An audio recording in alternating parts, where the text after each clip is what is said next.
UPPSC ने आप लोगों के लिए एक नोटिफिकेशन जारी किया है पॉलिटेक्निक लेक्चरर का। तो इस वीडियो के अंदर हम लोग सारी डिटेल्स जानने वाले हैं कि जो यूपीपीएससी ने आप लोगों के लिए इस पोस्ट को जारी किया, इसके लिए कौन अप्लाई कर सकता है, आपको इसमें क्या क्या जानकारी साथ साथ होनी चाहिए। तो एक शॉर्ट वीडियो के अंदर आपको सारी जानकारी देने का काम करूंगा।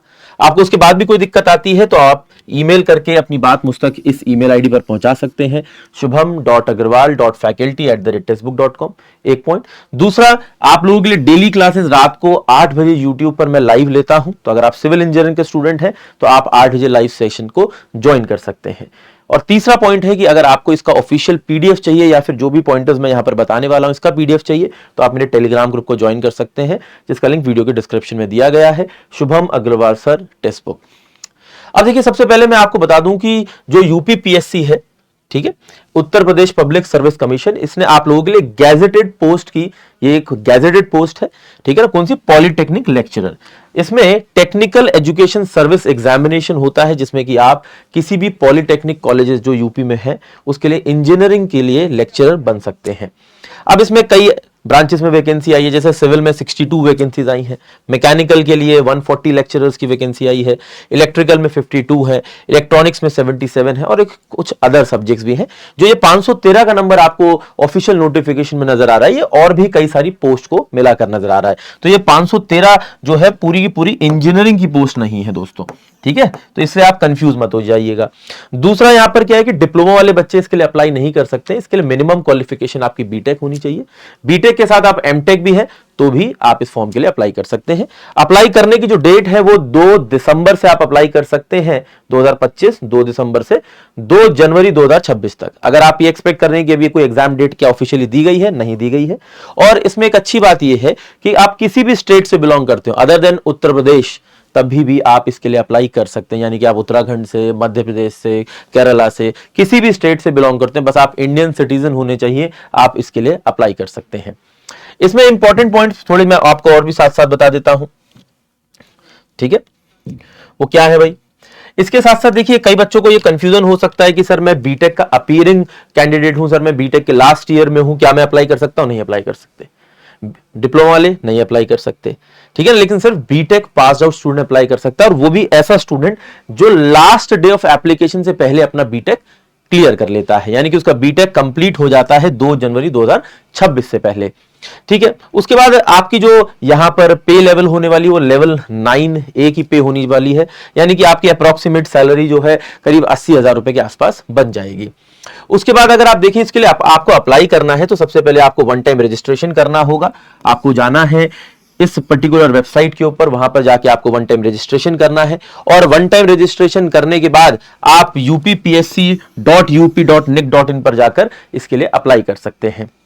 इसके बाद देखिए, जो एप्लीकेशन फी है उसकी बता देता हूं। Unreserved category, economically weaker section, OBC, उनके लिए 225 रुपए यहां पर एप्लीकेशन फी है। एससी, एसटी या फिर एक्स सर्विसमैन की कैटेगरी में आते हैं तो 105, और पीडब्ल्यूबीडी कैंडिडेट की कैटेगरी में आते हैं तो 25। अच्छा, आप यूपी के अलावा किसी भी अदर स्टेट से हो तो आप अप्लाई तो कर सकते हैं, लेकिन आपको रिजर्वेशन का बेनिफिट नहीं मिलेगा। रिजर्वेशन के बेनिफिट सिर्फ और सिर्फ उन स्टूडेंट्स को मिलेंगे जिनके पास यूपी का डोमिसाइल है, ठीक है। और जब आप अप्लाई भी करेंगे, आप मान लेते हैं किसी दूसरे स्टेट से आते हैं और आप एससी कैटेगरी में अप्लाई करते हैं, तो अप्लाई करते समय आपको एक जनरल कैटेगरी का स्टूडेंट ही कंसिडर किया जाएगा। इसके बाद आ जाते हैं एग्जाम पैटर्न के ऊपर। पहला इसमें पेपर 1 होगा 2.5 घंटे का, जिसमें आपसे 25 सवाल जनरल हिंदी के पूछे जाएंगे, 100 सवाल आपसे आपके टेक्निकल पार्ट से पूछे जाएंगे, जो कि बनते हैं 125 सवाल, और एक सवाल 3 नंबर का है, इस वजह से टोटल पेपर बनेगा 375 नंबर का। फिर इसके बाद एक दूसरा पेपर भी आपसे लिया जाएगा, पेपर 2। पेपर 2 के अंदर भी 125 सवाल होंगे, जिसमें 25 सवाल जनरल स्टडीज के होंगे, ठीक है, 100 सवाल आपके टेक्निकल पार्ट से होंगे फिर से। और पार्ट 1 और पार्ट 2 के लिए, दोनों के लिए ही सिलेबस में अलग से मेंशन किया गया है कौन कौन से सब्जेक्ट्स आपसे पूछे जाएंगे। वो आपको ऑफिशियल नोटिफिकेशन में भी मिल जाएगा। आप बोलेंगे तो कमेंट कर दीजिएगा, मैं अलग से सिलेबस के ऊपर वीडियो भी बना दूंगा, ठीक है। तो 375 नंबर का ये पेपर भी बन जाएगा। यानी कि अगर आप ये देख रहे हैं कि मेरी फाइनल मेरिट किस बेसिस पर बनेगी, तो पेपर 1 जो आपका 375 मार्क्स का है, पेपर 2 जो आपका 375 मार्क्स का है, उसके बाद एक इंटरव्यू है 100 मार्क्स का, ये टोटल बन जाता है 850। इस 850 मार्क्स में से आपका फाइनल मेरिट बनने वाला है, ठीक है। अब यहां पर आ जाते हैं कि सर हिंदी में क्या क्या टॉपिक्स पूछे जाएंगे, तो वो भी नोटिफिकेशन में दिए गए हैं। अगर आपसे पूछा जाए कि सर जनरल स्टडीज में क्या क्या टॉपिक्स पूछे जाएंगे, तो ये भी आपको नोटिफिकेशन में दिया गया है। और आपके टेक्निकल कौन कौन से सब्जेक्ट्स पूछे जाएंगे, उसमें क्या टॉपिक्स पूछे जाएंगे, वो भी आपको सिलेबस में दिया गया है। वो मैं अपने टेलीग्राम ग्रुप में आप लोगों के लिए पोस्ट कर दूंगा। ठीक है, इसके बाद आ जाते हैं एज लिमिट के ऊपर। मिनिमम एज 21 साल, बहुत ज्यादा मैक्सिमम एज 40 साल, और ये इसकी जो गणना होगी 1 जुलाई 2025 के हिसाब से की जाएगी। आप यूपीपीएससी या फिर किसी भी एईजी एग्जाम के लिए प्रिपेयर कर रहे हैं, ठीक है, तो आप एक बुक मैं आपको रिकमेंड कर रहा हूं। आप इसी चैनल के स्टोर सेक्शन में जाएंगे तो आपको एईजी एग्जाम की बुक मिल जाएगी। इस बुक को आप यूटिलाइज कर सकते हैं अपनी प्रिपरेशन के लिए। आप देश का कोई भी एई और जेई लेवल का पेपर देने जाते हैं तो आप इस बुक को अपनी प्रैक्टिस के लिए बखूबी इस्तेमाल कर सकते हैं। आपको कोई और भी डाउट आता है आप कमेंट करके बता सकते हैं।